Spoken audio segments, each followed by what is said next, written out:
নমস্কার বন্ধুরা, মা ও মেয়ের রান্নাঘরে আপনাদেরকে অনেক স্বাগত। এই শীতের দিনে আপনারা সকলে কেমন আছেন? আমরাও মোটামুটি ভালোই আছি। যেহেতু এবছরে এখনও সেরকমভাবে ভালো করে শীতটা পড়েনি, তাই স্বাভাবিকভাবেই প্রত্যেকের ঘরেই অসুস্থতা লেগেই আছে। বিশেষ করে বয়স্ক এবং বাচ্চাদের, এছাড়াও প্রায় সকল বয়সের মানুষদেরই কিন্তু ঠান্ডা লাগা হচ্ছেই, বা জ্বর সর্দি কাশি। আমাদের বাড়িও তার অন্যথা নয়। তাই আপনাদের সকলের উদ্দেশ্যে বলছি, আপনারা সকলেই একটু সাবধানে থাকবেন আর সুস্থ থাকবেন। এই শীতের দিনে রোদে বসে গরম ধোয়া ওঠা ভাতের সাথে এই ভর্তা রেসিপিটা খেলে কিন্তু দারুণ লাগবে। আমরা তো বাড়িতে প্রায়ই খাচ্ছি, আর জ্বর মুখে, ঠান্ডা লাগা মুখে কিন্তু দারুণ লাগছে খেতে। সেজন্য ভাবলাম আপনাদের সাথে ওই রেসিপিটা শেয়ার করি। আপনাদেরও যদি কারোর এরকম হয়ে থাকে, তাহলে যাতে আপনাদেরও খেতে ভালো লাগে। বাবা বাজার থেকে অনেক শিম এনেছিল, তাই ওই শিম দিয়ে কিন্তু শিমের ভর্তা বানিয়ে নিলাম। শিমের ভর্তা বানানোর জন্য শিমগুলোকে ছুলে নিয়ে ভালো করে ধুয়ে গোটা গোটায় কিন্তু অল্প নুন দিয়ে হালকা ভাপিয়ে নিয়েছি। তারপর শিমগুলোর জলটা ঝরিয়ে নিয়ে খানিকক্ষণ ঠান্ডা হতে রেখে দিয়েছি। ঠান্ডা হলে গ্রাইন্ডারের মধ্যে শিমগুলোকে বেশ অনেকটা পরিমাণে কাঁচা লঙ্কা, রসুন আর পেঁয়াজ দিয়ে একটা মিহি পেস্ট বানিয়ে নিয়েছি। তারপর কড়াই গরম করতে দিয়ে তার মধ্যে তেল দিয়ে দিয়েছি। তেলটা একটু গরম হলে দিয়ে দিয়েছি কালো জিরে আর শুকনো লঙ্কা ফোড়নের জন্য। তারপর কুচি করে রাখা পেঁয়াজটাকে অল্প পরিমাণে নুন দিয়ে খানিকক্ষণ ভেজে নিয়েছি।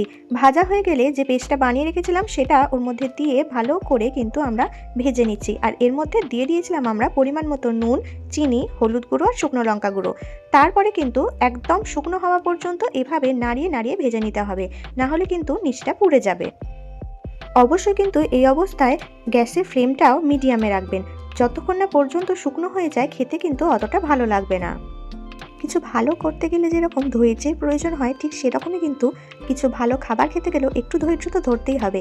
তাই একটু ধৈর্য ধরেই কিন্তু অনেকক্ষণ ধরেই এভাবে নাড়াচাড়া করতে করতে যতক্ষণ না পর্যন্ত এই ভর্তাটা আঠালো হয়ে যায়, ততক্ষণ কিন্তু এভাবে আমাদেরকে ভেজে নিতে হবে। দেখুন, আমাদেরও কিন্তু বেশ অনেকটা সময় লেগেছিল। তারপর এরকম আঠালো আঠালো হয়ে গিয়েছিল যখন, তখন নামিয়ে নিয়েছি। আমাদের শিম ভর্তা রেসিপি রেডি হয়ে গেছে। এরপর কিন্তু আমরা গরম ধোঁয়া ওঠা ভাতের সাথে জ্বর সর্দি মুখে অল্প পরিমাণে লেবু চিপে নিয়ে ভালো করে মেখে খেয়েছিলাম।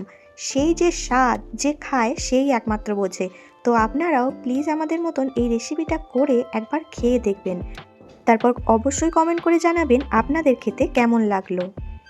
আমাদের রেসিপি যদি আপনাদের ভালো লেগে থাকে, প্লিজ লাইক, কমেন্ট, শেয়ার করে দেবেন। আর আমাদের চ্যানেলটিকে সাবস্ক্রাইব করে আমাদের পাশে থাকবেন। যারা আমাদের চ্যানেলটিকে সাবস্ক্রাইব করে আমাদের পাশে আছেন, তাদেরকে জানাই অনেক অনেক ধন্যবাদ।